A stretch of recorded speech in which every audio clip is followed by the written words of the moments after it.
Yes. Do you have to test the mic, or you think it's... I think it's okay. Just looking at it, it looks like it's okay. Okay. Are we ready?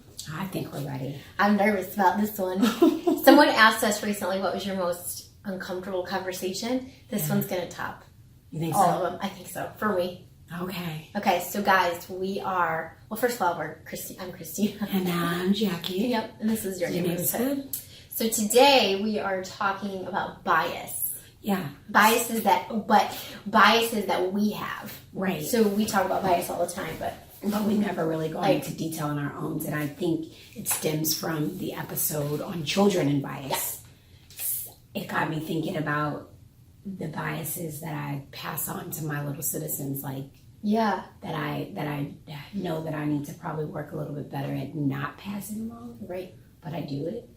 And so it's hard. My challenge for me is to look at my bias, and we decided that's something we both need to And we look like at. to share them because we encourage people to come to the table with these conversations. And I'd like to preface this to say, in order to do this, I don't necessarily know that you have to go to the person that you have a bias about and tell them. Right. You know what I mean? Like, I'm trying to say, like, we are doing this and we are sharing ours for the sake of teaching and showing how we work through our own biases. But it's not helpful to go tell the person. You know what I mean? Well, or say, I have this bias about you, but I know it's not true. Like, I mean, I think it goes back to what we talk about when we're having these conversations. You should be in the business first of building relationships and then having uncomfortable conversations. Unless that it's a setting, like if you come to one of our just dinners and you show up with the intent of having uncomfortable conversations, I don't think it's necessary to just flat out be trying to have, build a relationship. Yeah. And I don't think this is something I think this is something what we're about to talk about is that it isn't necessarily a white, non-white conversation. Oh gosh, no. Age, gender, doesn't matter. If you are breathing and you are human, you have biases. And they don't have to be race. Oh, you said that, but race related. Yeah. And I think that even digesting some of my biases make me think about some things I probably need to work out with people that look just like me. Yeah, sure. Wow. I know you said that because I came up with a few and then you were like, I have some against my own people. And I was like, I do too. Yeah. So you want to share or you want me to go first? It's up to you. So this is here we go. This is it. You want me to start with you start. I'll start with one of my easiest ones to come up with as my bias towards police. Sure. I have a huge implicit bias towards police. And believe me, it's not just because of what we've seen in the news recently. It is also because of life. So Mia. And he's crying. So once again, we had an interruption because the dogs.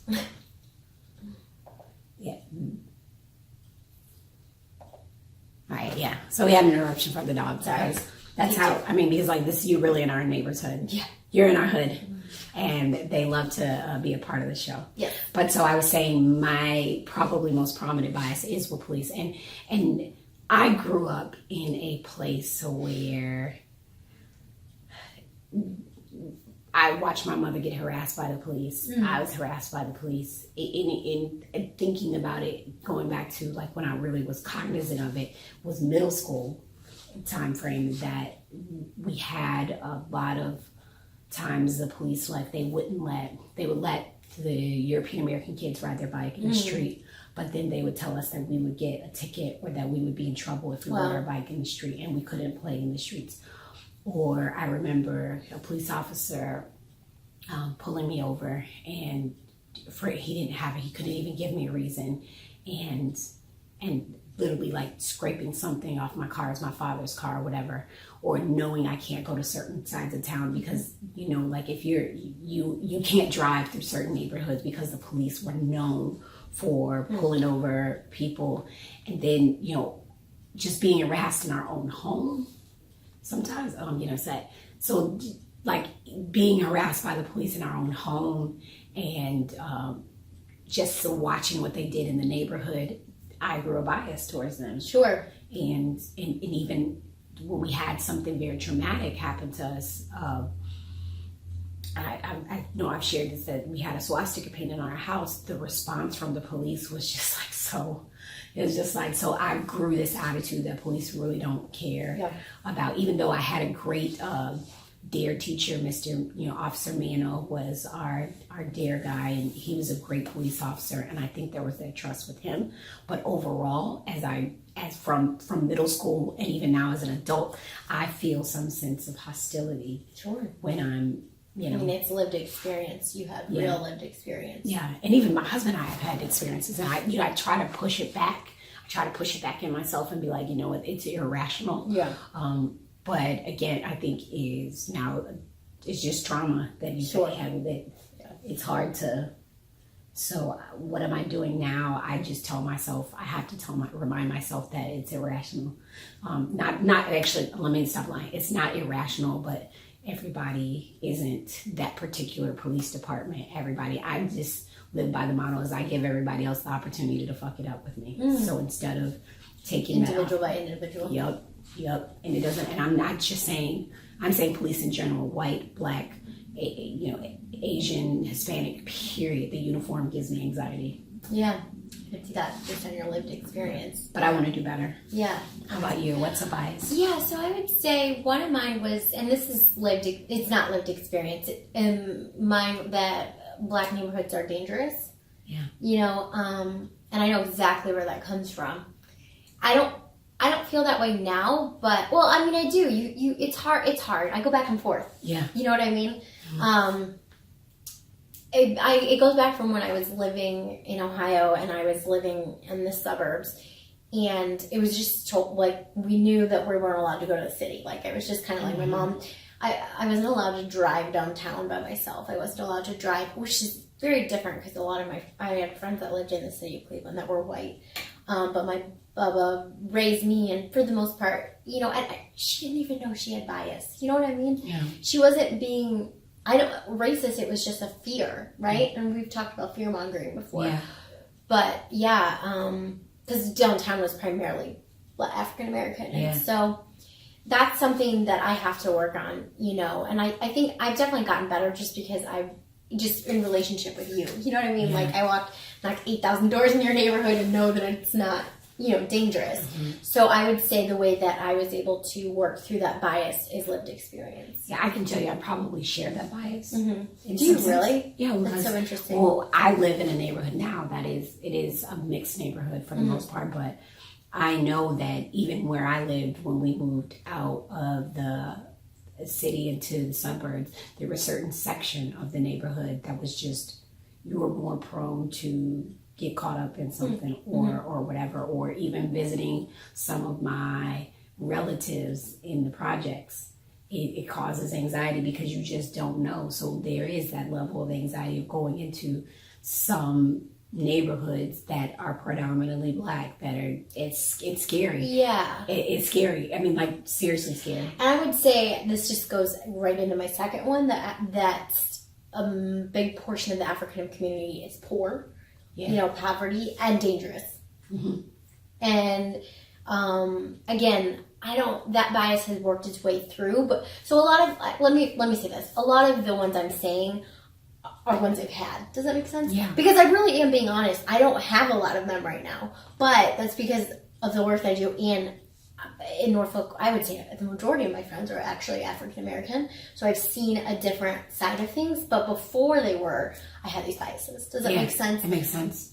And I will say that one came from the only exposure I had was to African Americans living in poverty. Yeah. You know what I mean? Like, I did not know any affluent or even just middle class black people. I just didn't. Yeah. And so the ones that I was exposed to that lived in poor neighborhoods that were deemed dangerous. Does that make sense? And I will too kind of put to that is that I only grew up with one or two family members that were considered successful, even middle class. Oh, wow. Okay. Do you know what I'm saying? So I could see why that image has happened to some of us, some black folks, because we didn't necessarily get to have that auntie or that uncle that was just doing great. Mm-hmm. That was just like, you know, you didn't see it. You didn't really see it, so it's hard to see a way out. But I was very fortunate enough to have one or two that is like, okay, they're still married and they're doing all right, and you know, like something to admire. Yeah, that's another one if we're just bringing them up, it's like African American girls get pregnant a lot. You know what I mean? And I don't know why, or they're single moms. Oh yeah. You know what I mean? Like they're predominantly single moms. And again, there's nothing, as I'm processing this, I don't know, I kind of know where the stereotypes or the biases come from because I wasn't exposed to anything else. It's not an excuse. Yeah. But I think a lot of our biases come because once we learn the truth or once we make intentional relationships, you're like, oh my God, my perception of the African American community was completely wrong. Yeah, and I think that you said it, the exposure, but then it's also the history. Yeah. Because that adds a layer to it, and that has added a layer to me, for me too. And looking at some of those biases that I have in my own community and saying, yo, this is really fucked up. And it wasn't because these people, all of them have made this choice. Mm-hmm. Are there some now that are very cognizant and making the choice? Absolutely. But, you know, like when it comes to teenage, I watched Teen Mom and I was like, I didn't see no black girls on there. Yeah, exactly. No, exactly. And they're, yeah, absolutely. That's a really great point. It's all white. but it was a matter of, understanding that there was a history and that the reason why it is so rampant, and I'm using that word because that's what we see about black folks and about, or non-white folks in a sense, is that's the image that was fed to us, but also there's some historical context as to why. Yeah. And that makes it even, that to me dispels that bias even more. It's that I know that this is not because I come from a line of people that men don't want to be with their families, or that, you know, that we don't make good choices, or I know that the history has done what it needed to do to keep this bias in place. For me, it still does. Yeah, for me and for people that don't look like me. So I have along with neighborhoods, I have a bias where I have to check myself when I see a large group of black kids. Oh wow! Because when you look at or even where I grew up, if we traveled in large packs, we were considered like dangerous. Hooligans. Like hooligans. And even I was like, what are you up to? Look at them in their streets. You know, I'm like, but I've seen large packs of white kids, of European American kids that have been skateboarding up the street and not had those same feelings. Right. Or and I was like, yes, I'm like, I was bred to think that we should not be always interesting to me in large groups. Yeah. And I'm like, we have the most fun when it's more of us. You know what I mean? We weren't out there, but I know that I have to check that when I see it. Mm-hmm. When I see on my block in particularly young men headed out to the basketball courts, and I don't like that they got their pants sagged, and I don't like all that, but I know that doesn't make them inherently bad. No, that doesn't make them dangerous. Doesn't make them up to anything. Mm-hmm. But I have to fight what some of the old folks, let me just say it, in my realm and what media has done, and say, they ain't no wrong with those boys. Mm-hmm. They ain't doing nothing but going in. And even if they're not going to play basketball, they ain't messing nobody. Mm-hmm. They're walking. They're teenagers. They're having a good time. They're being teenagers. Mm-hmm. Yeah, they're having a good old time. Wow. That's a good one. Yeah, that's a tough one because I have a little boy. Yeah, right. So like, you see how people could perceive him. Yeah, and his friends. Mm-hmm. And not only that, I guess this rolls into one of the other biases that I feel like I've had.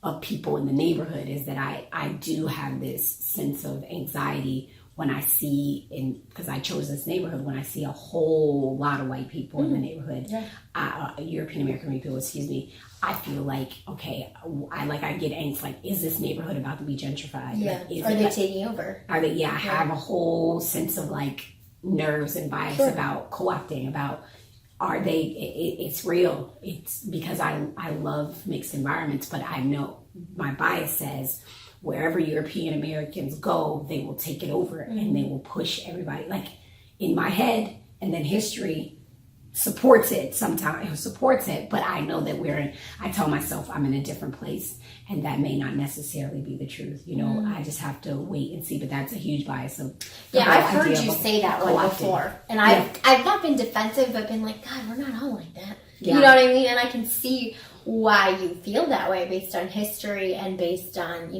what you were just talking about. But yeah, that's a hard one. It is hard. It's hard. It's hard to look at it and say like American or white people didn't just colonize and take over everything. Because, I think you said that, like, we take over everything, or what do we not? I don't know. I don't remember specifically.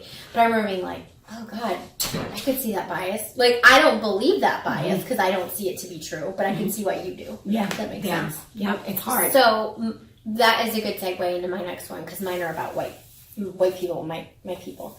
White people that live in rural areas are uneducated. Oh, wow. Yeah. Or on drugs. Like I think of West Virginia, Kentucky, the South, some parts of the South, and then this goes with it. People in the South are racist. Yeah.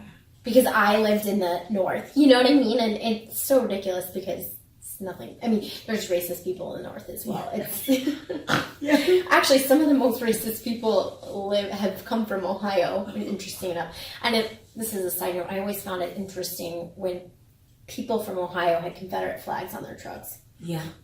That was a big thing in rural areas. Yeah. So that's where my bias comes from, is that, again, I don't have any friends from rural areas. I really don't. Yeah. Actually, no, I don't, because I lived in the suburbs or I was in the city. And so from what I've seen, it seemed like they were uneducated and racist. Really? Mm-hmm. It's interesting that you said the Confederate flag, because maybe that's bias. When I see that flag, I automatically think same.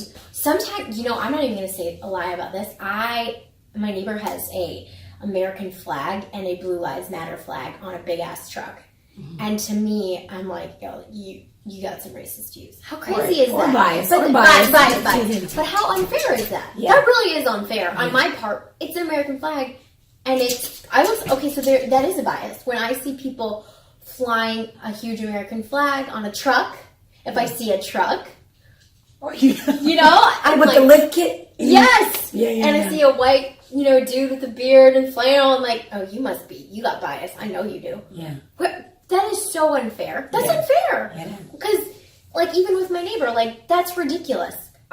He can fly whatever flags he wants, and neither of those flags are problematic. You know what I mean? Absolutely. And so, and I've said that. I told Clayton, I was like, I bet they're racist. And he's like, are you kidding me? Like, do you realize what you're doing right now? And I was like, shit. You know what I mean? Like, it's so interesting that we can do it. I've done it to my own people. You've done it to your own people. Yeah, absolutely. So I think something we got away with, like, what are we trying to do with those biases? Right. And I would say with the one with my neighbor, I talk to my neighbor, and I'm open to conversations. You know what I mean? And so I hear that voice in my head, and I feel bad, and which I would like to go back and talk about, but and then I'm like, you know what? Stay open. Like, stay open. They're your neighbor. Quite literally your neighbor. Yeah. And be fair. Fair. He has not done one thing, you know what I mean, that said anything about a bias. So whatever you just said about we let people say fuck you. Let them say, give them the opportunity to say fuck you. I would steal that, because same thing. Like, he hasn't done anything, and it's not fair. You know what I mean? For me to, he hasn't shown his hand of anything to me, been nothing but nice. And so I think it's a part of what you're saying is, with some of these biases, you have to humanize people. So like when I see the young men walking up the street, I kid you not, I'm outside, I say, hi, how y'all doing? Yeah, that's good. And they all so respect, like, hey, how you doing? Sure. How you doing that? Like, we build, and so much so that even we had somebody taking packages off the porch, the porches, and one of the young men found out who the guy was, retrieved some of the packages for some of the other people in the neighborhood, and we were able to deliver them. It's like, so these guys they're my neighbors too, and they are a resource to me, as I would hope to be to them. So part of that, of the whole boys and packs thing, for me, it was just always recognizing their presence when I see them coming up and down and say, hey, how, and how's school when they're getting off the bus, or saying it's cold out here, why you don't have a jacket on? Or if I see them without a shirt on, I'm like, you need to save something for the ladies. You're showing all your goodie bits. Right. But just recognizing that's not I mean, it's not natural. Yeah. It was trained into me. Yeah, exactly. And same, like, why do I assume that someone that lives in the country is racist? Yeah. You know what I mean? Like, that's so not fair. And I think for rural folks, when you're saying uneducated, I think they struggle with that too. I'm sure. That people think, because I have this accent or because I'm from here, that people think that's another one, Southern accents. Yeah. I assume that you're uneducated. You assume the less. It is. But it's just something that, I don't know. I've always thought that. But here, you haven't always thought that. Something taught you that. Yeah. Something taught us that. Good point. As with all biases. Yes. Good point. I wasn't born waking up thinking that. No. And that's something you said is like, let's identify where we found them. That's when I don't know. Yeah. I really don't. I have no idea where that came from. I never really knew any from the South, so that's what kept it in place. You know what I mean? I never had an experience. Well, now I'm married to a Southerner, but he also doesn't have an accent. He doesn't got no accent. Maybe if he goes home a little bit. He'll come out a little bit. Yeah. But, yeah, I mean, and then it totally changed when I met his friends, who had accents, were very smart, and that's not surprising, but I don't know where that thought came from. Where it came from, Yeah. Interesting. I know, because I think it's wild, and I think if you're really listening and you're hearing this and you're like, ugh, we're making you mad. Yeah. Yeah. Well, the point of this and the point of really what we're trying to do is process and get you to look at your own biases. Yes. We're trying to normalize biases. That sounds weird and maybe a little different, but to me, it's like we don't know what we're dealing with until we put this shit out there. Yep. And you can't change a bias, you can't create relationships until you even know that you have them. Yep. And I think what we do is, like, especially white people, we don't want to admit that we have them because it makes us a bad person. So I want to stab you. Sorry. I'm in my feelings about this. So it does not make you inherently bad, according to, I believe, to have thoughts, to have negative thoughts about people. Yeah. What makes it bad or what makes it not moral is when you act on them. So if I purposely didn't talk to my neighbor or was rude to him because I just assumed he is racist, you know what I mean? Like, that's when it becomes bad. When you have thoughts, they are just that. They are thoughts. Yeah. And I've dealt with this mental health. Like, I would feel bad when I had, thoughts or anxious thoughts, and what's wrong with me? Nothing's wrong. Thoughts don't make you bad. No. Having thoughts about people that may be negative don't make you bad. It's what you do with those thoughts. Oh, it's always what you do with those thoughts. Yeah. I would say that what I do is actively, well, first of all, acknowledge the thought. A lot of this is what I've learned in therapy. Mm-hmm. You acknowledge the thought and you say, oh, thought, I see you. I really don't like that thought. Mm-hmm. I see you. I don't have to believe you. I think something that's also very important to realize is, you don't have to believe every thought that comes in your head. True that. I wish I knew, but when I was in therapy, I was learning, the average amount of thoughts that we have a day. And, if you think about that, how many of them are truth? You know what I mean? We all think things, and it doesn't necessarily make them. Just because you think it doesn't make it true.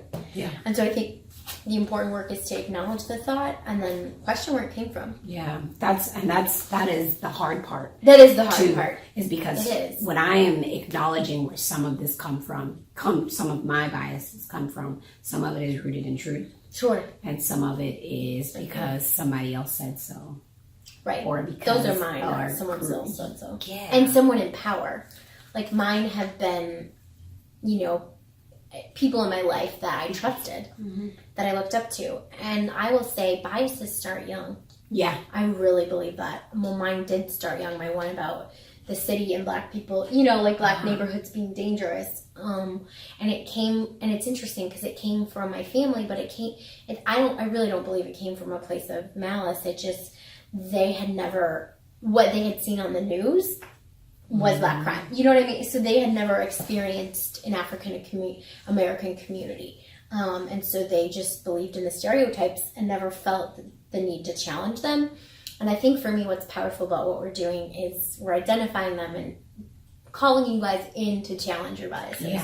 Yeah. That's why we're doing this. We're not here to talk negative about groups of people. Yeah. We're just here to be real and honest and talk and share how we've changed. Yeah.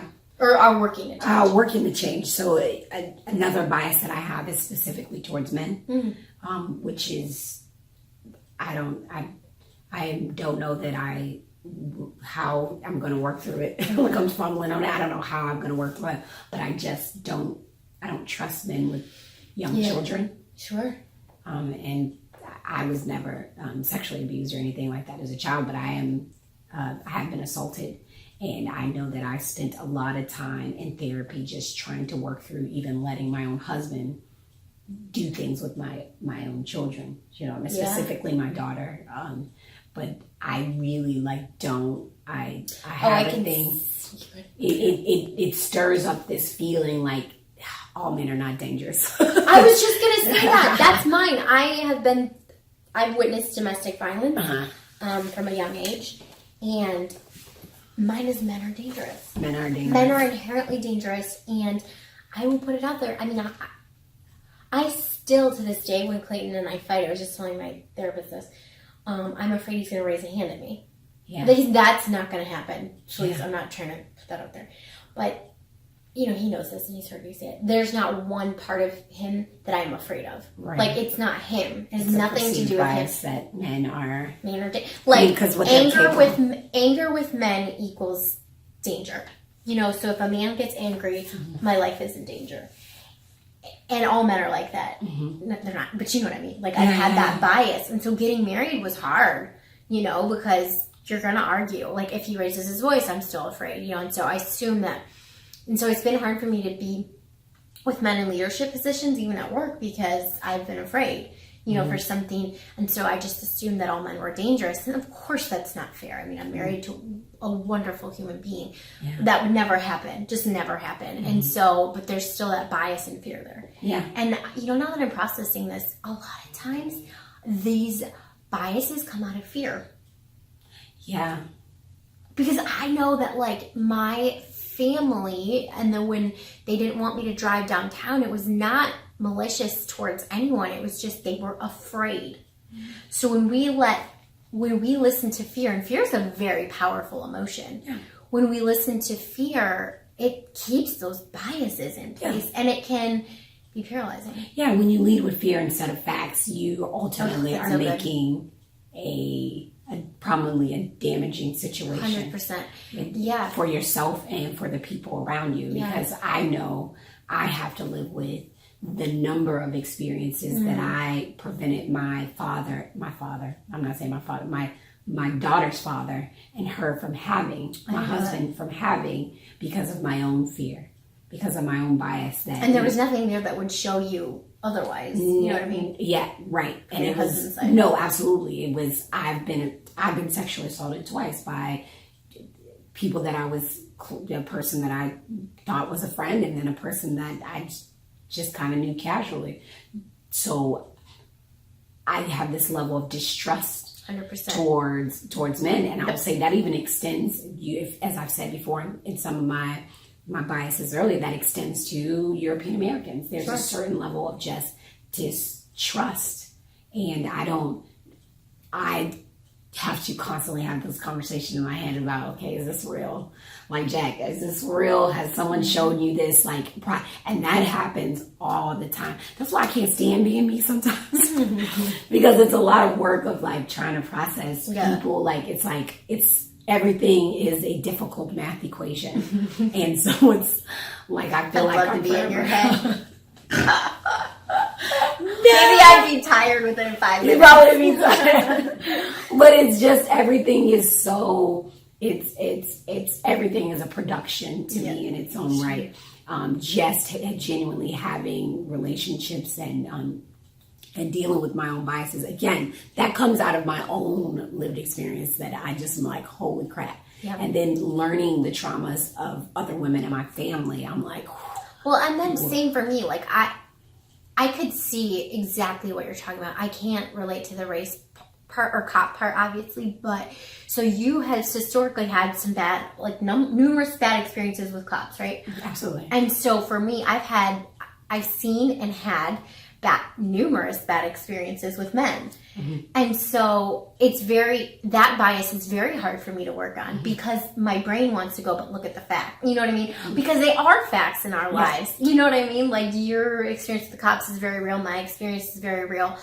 My friends have been through, unfortunately, a lot of trauma with men. Mm-hmm. And it's even hard when you look around you and you look at the media and you see how many men have sexually harassed or assaulted women. Yeah. It's very hard to not keep that bias and be like, what the hell is wrong with men? Mm-hmm. You know what I mean? Mm-hmm. Actually, I will say I have thought that before. Mm-hmm. And I'm still working through it. But that's why I say the facts, it's with the individual. Right. It's not just exactly. My history tells me, like I said, when I get that fear of, oh my God, are black people coming to gentrify? What are they coming? Mm-hmm. The history tells me, hell yeah, girl. Right. Like, you better pay attention. You better stay woke. Like, history says stay alive, you know. But then I have to look at these individual people and say, is this what they came here with the intention to do? And with those specific things, because I'm learning so much, because we're having these conversations, I am learning how to help people that look like me prevent those things from happening. Yeah. So talking to my neighbors about home ownership, I'm talking about specifically my fear with white people will take everything. Talking to them about home ownership, like, where's your credit at? Like, we are working with people in the neighborhood because we understand that real estate and property is a part of keeping communities and keeping good people in communities. And if you don't understand that, if you've never had that happen in your life, or you've never been around people that have owned, then of course, why would you know? Then why would you know? And of course, that when the person that owns that house decides that the value of that house is enough to where they need to sell it and they're not going to rent it, then you're gone. Right. Do you know what I mean? And I don't want my good neighbors, black, white, or indifferent, to just be gone because they didn't have the tools. So, like, with that sort of anxiety, I'm just learning about what it means to be an African American and live from a place of equity and live from a place of ownership and share that, so that it's not a fear, it's a choice. Right. It's a choice. You know what I mean? Yeah, I like that. It's a choice instead of a fear. Mm-hmm. That's really good. And then I think I have one last thing. I don't think. Uh-oh. Are you nervous about this? No, not at all. It's just because it is rooted in, it's something I still worry about. I get so upset. It's my kids. Hold on, let me take a sip. I have a bias towards white teachers. Specifically when it comes to my son. Sure. I have a lot of anxiety when I know that every last one of his teachers is white. I do like it because we've had so many instances where we've been in school systems where he was the only African American kid, and he was treated as if he was a problem. Mm-hmm. And so for me, at one point, I started believing that my son was a problem until I was, I had the privilege of being able to be in the classroom, to attend field trips, and to see that it's like, holy shit, like my son is doing, of course, my son, when I'm there, he's going to behave like an angel. But when I see what else is happening in the classroom with other kids that don't look like him, and there's some of the same behaviors, and I see how it is dealt with, I'm like, it hurt. Yeah. Because it broke my heart, because I had a child who now believes. So when he doesn't have educators that can understand him as a little brown boy, because I think there's a different experience there. There's a different, I don't know how to explain it, but it is different. That don't necessarily take the time to understand that or even empathize with that. I know that he's going to feel like he's a problem. And then I know that the school to prison pipeline is a very real thing. You know what I mean? Yeah. And it is something that if I allow people that don't that don't look like him to just constantly put paperwork on him rather than working with him, then he becomes another one of those boys set up for the school to prison pipeline.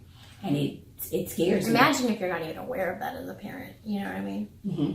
Well, so what I do to help myself is I make a concerted effort to build a relationship with his teachers. Oh, that's smart.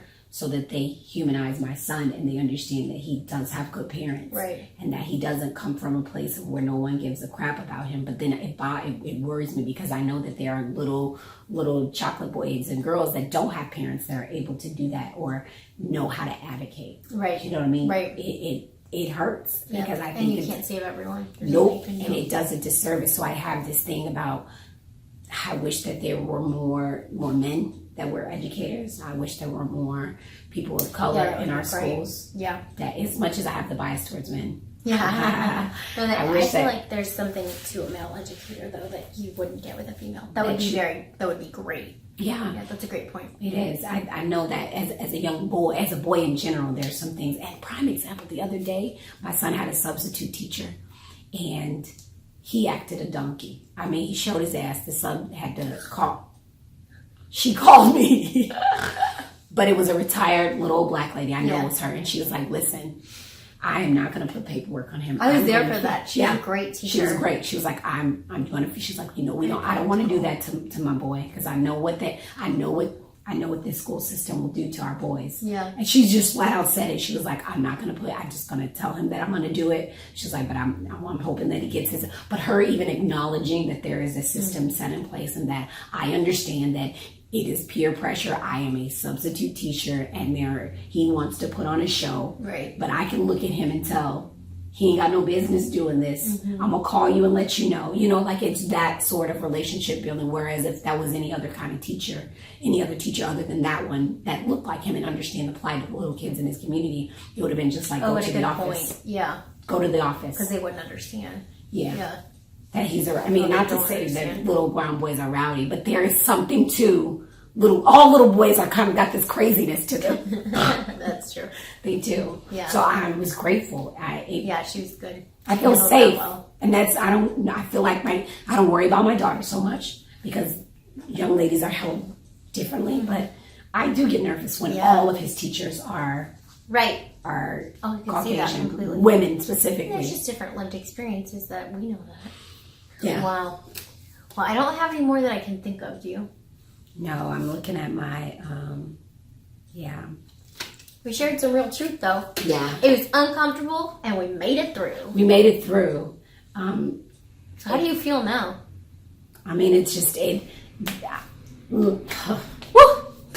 Let me just say this. That was great. I just say this, is that though I have put these cards on the table, that doesn't mean I'm not going to pick some of these cards back up. Great way to put that. Same here. And it is going to be work, and it is going to take continuous work. And same for our listeners. Leave those stock cards. Yeah, and especially if you I think what happens, people they like to keep their stereotypes in place by seeking out, examples. You know what I mean? That fit it. Because I've had that happen. Yeah, I've had that happen when I'm like, okay, well, all black neighborhoods are not dangerous. I've had friends and family. Well, what about East Cleveland? It's all black. You know what I mean? And I'm from Chicago, and I get sick of hearing Chicago's terrible. Sure. But what happens? But they don't. But those are also the people that don't have deep relationships with people in the African American community. Yeah. You know what I mean? To realize that it's diverse, and there's white communities that are just as dangerous. We just don't talk about it. Yeah. You know what I mean? And anyway, and so I think that it's also good to not try if you seek out examples to keep your bias in place, do the opposite. Try and seek out examples of like that. Yeah, of something to dispute it. You know what I mean? Because there's certainly ways to do that. I mean, a lot of it does come through relationship, but even if you're I don't know. I just think that's important. I want to make that point. Yeah, I think that's my it is. I was just going to say that. That's my so what now what is we have biases. They stay in place for different reasons. But I would say if you identify your bias, actually try and find a way to undo it. Well, first of all, ask where it comes from. If you can't figure that out, which is understandable. I Right. mean, a lot of men I don't know. Seek out examples of why it's not true. Yeah. And that, I bet that it wouldn't be that hard. No, not at all. Unless it's, unless it's a neighborhood thing where Sure. you gotta go and you're in an area where you can't Yeah. get to folks. But I know that, like mine with the rural people, my family lives in West Virginia. All it is takes just making a trip down there, getting to know some people that live in their neighborhood who are very lovely people, from what I've heard. So, and be smart. open, and very smart. Yeah, exactly. And be open to it. yeah. So what's yours? My so what, I think I kind of said it too. My so what is I recognize these biases, and I'm sure I have plenty more. Yeah, me too. I have plenty more. But I understand that if I know anything from being a person with PTSD, that most things are a process. Like, I'm not going to sit here and tell you that I do not fear the police. I do not have a sense of, I don't get uncomfortable, because that is a damn lie. Right. Because I do. And I still know that my process, even though I have one, is always going to be having to be fine-tuned. Because life in the media will ramp you up. Yes, that's true. So it's a continuous process. And like I said, now what is, I continue to understand that the human in me will always have bias. And I continue to understand the human in me can choose to allow those biases to drive my life, or I can choose to take the wheel and kind of steer my life. Ultimately, what you're saying is seeking out ways to undo them or challenge them. Yeah, but I still ain't gonna look. I'm just gonna say this. I still ain't gonna drive through Stager, Illinois. You can't get me. Look, you can't get me to do it after dark. I'm just saying that. Yes, you just know the truth. Just know the truth. Yeah. Facts. Oh man. Well, I think that's it for this episode. Yeah. Yeah.